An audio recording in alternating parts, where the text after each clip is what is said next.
हजार बर्क गिरे, लाख आंधियां उठे, वो फूल खिल के रहेंगे जो खिलने वाले हैं।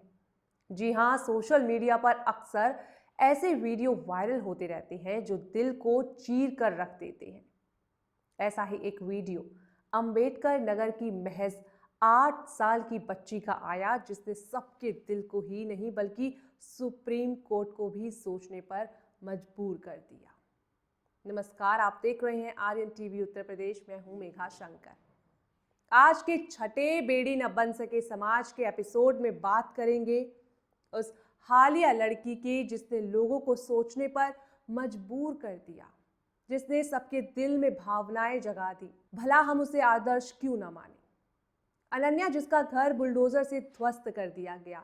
8 साल की अनन्या यादव को सपने में भी अंदाजा नहीं था कि इस उम्र में एक दिन वो अचानक और अनायास देश की असंख्य लड़कियों की हिम्मत, ताकत और आकांक्षा की प्रतीक बन जाएगी।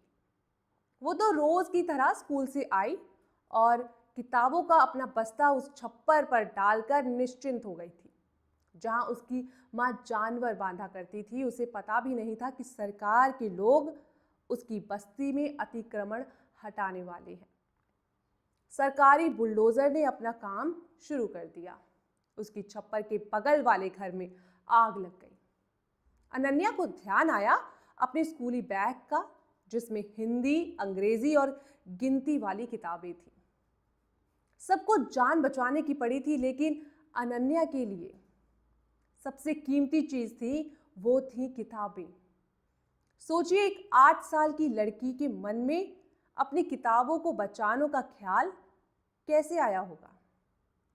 शायद उसने सोचा होगा, अगर वो जल गई तो दोबारा तो खरीद नहीं जाएंगी, शायद स्कूल से भी निकाल दिया जाए। कैसे उसके मन में ये ख्याल आया होगा कि किताबों में लिखा मैं वापस कहां से लाऊंगी, या मास्टर साहब जी ने अगर कॉपी मांग ली तो मैं क्या जवाब दूंगी। ये जो दृश्य कैमरे में कैद हुआ, ये अनेकों भूचाल मन में उठाता है। बुलडोजर की जब आवाज सुनी, उसने अपनी मां से हाथ छुड़ाया और भागी उस जलते छप्पर की तरफ। जाकर जल्दी से अपना बस्ता उठाया और किताबों को वापस लिए वहां से अपनी मां के पास आ गई। फिर ये कि किताबों के लिए जान जोखिम में डाल आग की तरफ भागती वो बच्ची किसी के वीडियो में आ गई, जो वायरल हो गया, जिसके बाद लोगों को समझ आया कि पहली प्राथमिकता तो शिक्षा ही है। अक्सर ग्रामीण क्षेत्रों में बच्चों के मन में बचपन से ही पढ़ लिख कर एक दिन आईएएस अधिकारी बनने का और देश की रक्षा करने के सपने बच्चों की तड़प में होते हैं, जो उस दिन उसकी आंखों में दिखे। वो न केवल वीडियो में उभर आई, बल्कि उसके जरिए सुप्रीम कोर्ट तक पहुंच गई। मंगलवार को इस एक्शन पर सुनवाई करते हुए कोर्ट ने माना कि इस वीडियो ने सबको झकझोर दिया है। हालांकि कोर्ट की चिंता कानून और संविधान के शब्दों तथा भावनाओं पर अमल सुनिश्चित कराने की है। अनन्या के घर वाले तो बिस्वा जमीन पर बने घर को बचाने में लगे, पर अनन्या अपनी किताबें बचाकर खुश है, क्योंकि उसकी नज़र में किताबों की ये उड़ान उसे अपने सपनों के जहां में ले जाएगी। इस बच्ची के जज्बे के कारण ही सुप्रीम कोर्ट ने भी बुलडोजर पर कड़े शब्दों में आलोचना की। कोर्ट ने अधिकारियों के बुलडोजर एक्शन को अमानवीय और अवैध बताया। साथ ही कहा, 2021 में हुई इस कार्रवाई के दौरान दूसरों की भावनाओं और अधिकारों का ख्याल नहीं रखा गया है। जस्टिस अभय एस ओका और जस्टिस उज्जवल भुइयां की बेंच ने कहा, देश में लोगों की रिहायशी घरों को इस तरह नहीं गिराया जा सकता।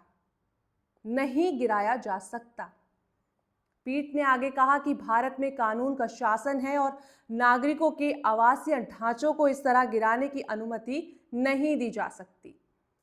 न्यायालय ने कहा, इसने हमारी अंतरात्मा को झकझोरा है।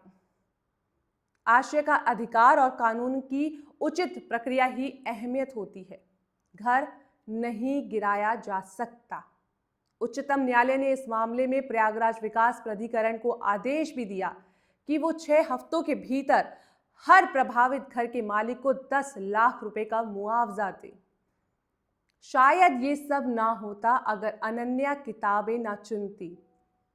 सरकार से लेकर सुप्रीम कोर्ट तक को समझा दिया कि छप्परों में, रोड के किनारे और गरीबों में दिल, निडरता और सपने देखने की ललक होती है। उसे कोई नहीं तोड़ सकता। वीडियो अच्छा लगा हो तो लाइक कीजिए, चैनल को सब्सक्राइब कीजिए और कमेंट में हमें ऐसे जज्बों की कहानी भी लिखिए।